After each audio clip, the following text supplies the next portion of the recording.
we begin in the UK, where King Charles has welcomed Donald Trump to Windsor Castle in a historic second state visit. The day began at a little-known part of the estate, never used for a state visit before, in an attempt to impress the high-profile guests. A banquet of 160 guests is also set to get underway. From the window of Windsor's Victoria House, a glimpse of a host awaiting his guest. A presidential arrival by air from the ambassador's mansion to the King's Castle. This was to be everything the president wanted, everything Britain could offer.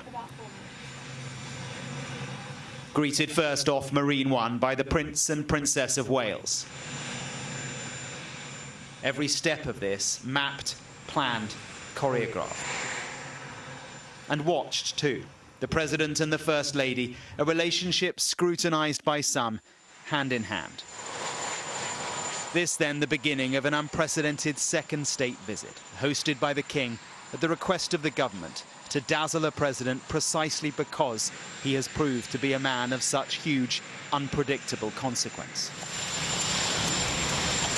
The transport to the castle, the Irish state coach. All of this, pomp and pageantry with a purpose.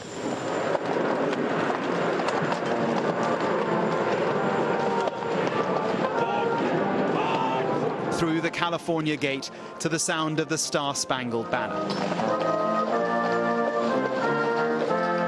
All the stops pulled out, all the King's horses, all the King's men, along Frogmore Drive to the castle. And in the quadrangle, with the music, the Brigade of Guards, a guard of honour.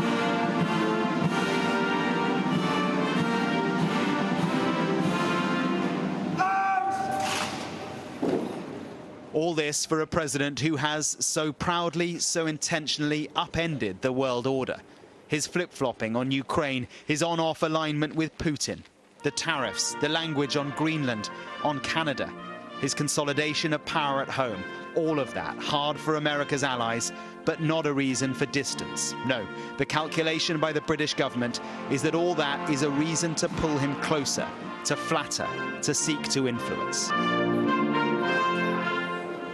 There was a tour of the castle and the history which binds these two countries, the roots of the special relationship that transcends difficult presidencies. That's so amazing. They looked at the first edition of the writings of Captain John Smith and his arrival in Virginia in 1607.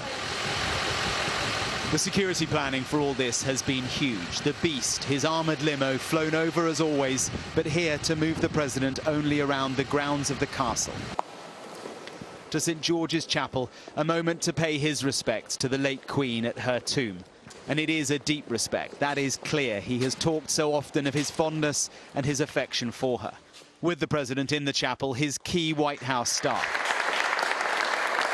It is the reminder that all this is about much more than pomp. There are deals to be done, the give and take of a visit like this. It's a lot of history.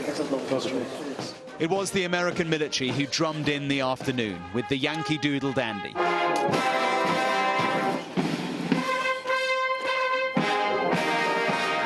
And then a beating retreat, symbolising the end of the day, the end of the pomp for now. But, you know, for all that we've seen here over the course of the day, something has been missing. People. It's all felt just a bit flat. Yes, there are some supporters here of Donald Trump, some here who loathe him, but he has been kept well away from all of them. It's all felt a bit sterile.